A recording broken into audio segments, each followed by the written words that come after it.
አረጋ ኢልመደሱ ኦዳ በአማራ ህዝብ ላይ ባፉ ተጸዳዳ ማለት ዛሬ ነው እንግዲህ ሞአ ተዋሂዶ ሞአ አንበሳ ኦርቶ ማራ ናቸው ነው ያልከው አንተ ቁሪማ ጉድና ጅራት ከወደ ኋላ ነው አለች አያቴ ዛሬ አንድ ሆዳ አምላኩ የሆነና በነፈሰበት የሚነፍስ አንድ ሰው መሳይ ሾካካ አዋቂ መሳይ ግልብ ለሆዱ ያደረ በማንነቱ ያፈረ ምሁርና ታሪክ አዋቂ አረባቂ ታሪክ አላዋቂ የፖለቲከኞችን ሰሃን አለቅላቂ እንዲሁም ውዳቂ የሆነውን አቶ ታዬ ቦጋለ አረጋ የሚባለውን ግለሰብ ላስ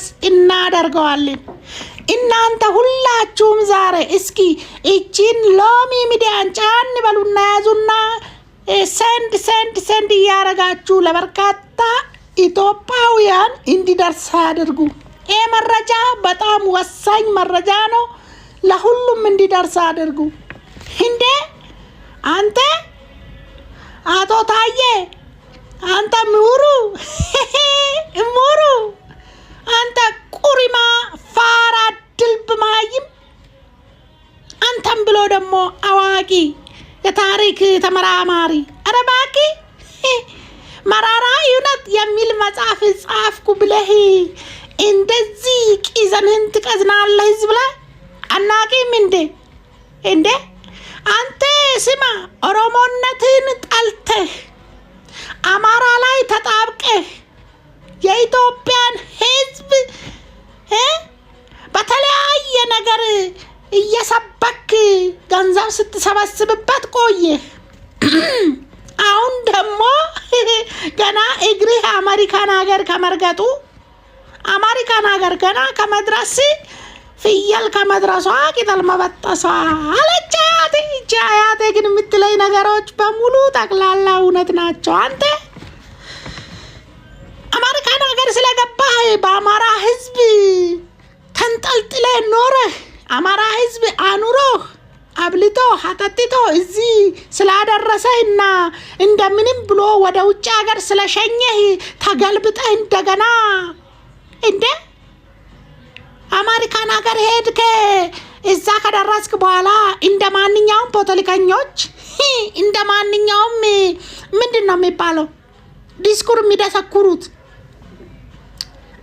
አክቲቪስት ነው መነፊስት ነው የሚባሉት መንፈስ ያለባቸው ሰዎች ማለት ነው። እንደ ትክክል እንኳን በሆንክ ማለት ነው እንደና ዘመድኩን በቀለ አረባቂ ከጀርባ ባንዲራ ልሙጡን ባንዲራ አስቀምጬ ይህን የዲያስፖራውን ዶላር ዘርፋለሁ ሰበስባለሁ ብለህ አስበህ ነበረ የገባኸው አሜሪካን ማለት ነው። ግን አልተሳካም። እንዳንተ አይነት እብድ ወፈፌ መጀመሪያ አማኑኤል ሆስፒታል ጭንቅላትን ተመርመር ታይ ወይም ደግሞ እዛ አሜሪካን ሀገር ያሳክሙ ታከም። አንተ እኮ ጤነኛው አይደለህም እኮ ጤነኛ አይደለም። ጤነኛ ነህ ብለህ ነው የምታስበው? ጤነኛ ሰው እንደዚህ አያስብም። ጭራሽ አሁን ይዘህ የመጣኸው ደግሞ ሀሳብ በፍጹም የማይሆን ለብዙ ዘመናት ተከባብረው የኖሩ በኢትዮጵያ ውስጥ ያሉ ሃይማኖቶችን ለመበታተን የሃይማኖት ጦርነት ለማስነሳት እቅድ አድርገህ ከጀርባ ማን እንዳለ ከማን ጋር እንደመከርክ እናውቃለን። እሺ በኢትዮጵያ ኦርቶዶክስ ተዋሕዶ ቤተክርስቲያን ስር ሁለት ጽንፍ አለ፣ ሁለት ጥግ አለ አልክ። አንተ ጥጋታም ጉድ እኮ ነው እናንተ ጎበዝ። ተው፣ ይሄ ነገር ዝም ብሎ እንደ ተራ የሚታየው አይደለም። ሁለት ጥግ የያዙ አሉ። አንደኛው ሞአ ተዋሕዶ ይባላል። ከተዋሕዶ ስር ነው። አንደኛው ሞአ አንበሳ ዘእምነገደ ይሁዳ ይባላል።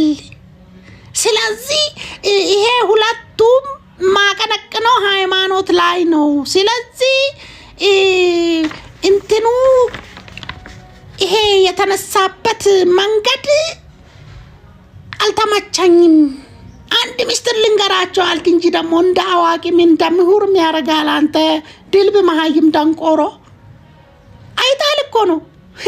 ብርሃኑ ጁላ ምን አለ? እንደዚህ አይነት የሚገለባበጥና ግልብጥ ሲያገኝ በዘራቸው አይድረስ አለ። እውነት በዘራቸው አይድረስ። ታዬ ቦጋለ አረጋ አፍ ሲከፈት ጭንቅላት ይታያል የሚባለው አሁን ባንተ አረጋግጬዋለሁ። ተረጋገጠ በቃ። ድልብ መሀይም መሆንህ ራስ መስክረሃል ማለት ነው እንዴ? ምን ማለት ነው? ከድንጋይ ይሄ ድንጋይነት ነው እንጂ ምን ማለት ነው? አሁን እንደዚህ አይነት ነገር አንስቶ ህዝብ ከህዝብ እንደው አትለምንም? መለመን ይሻላል እኮ እንደዚህ አይነት ከመዋረድ ማለት ነው።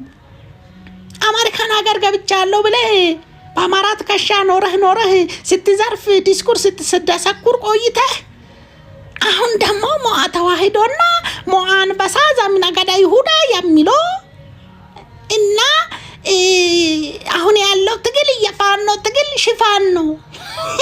ኧረ እባክህ ድንቄም አዋቂ እንደዚህ ያልክ ሸፍጥና ደባ ለማንሳት ስትጋጋጥ ተመልክተናል ማለት ነው። በእውነት የኢትዮጵያ ህዝብ ይሄንን ይረዳል። ጤነኛ እንዳልሆንክና እንደታመምክ ሁላችንም የኢትዮጵያ ህዝብ አሁን የምትሰሙኝ በሙሉ 50 ሳንቲም ለዚህ ሰውዬ እናዋጣለትና ይታከም። በቃ ብትጠይቅ ይሻላል። 50 ሳንቲም ብትጠይቅ የኢትዮጵያ ህዝብ በጣም እንደ አባይን ገደበኮ አታውቅም እንደ አንተ። ስለዚህ አንተን ይሄንን አሎሎ ራስ እንደምንም ብለን አክመን ባትድን እንኳን አማኑኤል ቁጭ ትላለህ ማለት ነው። እንደዛ ማድረግ ይቻለዋል። ስለዚህ ሁላችሁም ኢትዮጵያውያን በዚህ ሰውዬ ታሞ ነው ጤነኛ አይደለም። ስለዚህ ዳይፐር ይደረግለታል ወደፊት። አሁን እንግዲህ በዳይፐር የሚኖር ሰው ነው ጤነኛ ስላልሆነ ነው።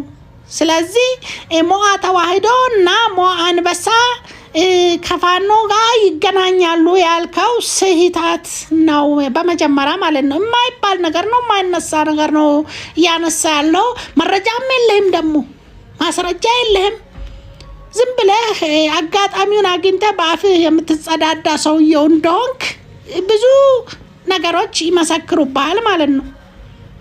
ስለዚህ እኔ አሁን የምጠይቀው ህዝቡ ይሄንን ሰውየው አምኖ ምንም አይነት ነገር እንዳያረግ። ሰውየው ጤነኛ አይደለም፣ ታሟል፣ በሽተኛ ነው። በቃ እንደዚህ አይነት ምሁር እኛ አይተንም ሰምተንም አናቅም። እንደዚህ አይነት ድልብ መሀይም ግን ይሄው እያየን ነው ያለነው። ሎሚ ሚዲያ ነኝ። በሌላ ላስላስ መጣለሁ። ይሄንን ድልብ መሀይም ግን ሁላችሁም ሰው ጋር እንዲደርስና ሰዎች እንዲረዱ አድርጉ። በሉቻው ደግሞ ፖለቲካ አታስወሩኝ እሺ? ፖለቲካ አይመቸኝም።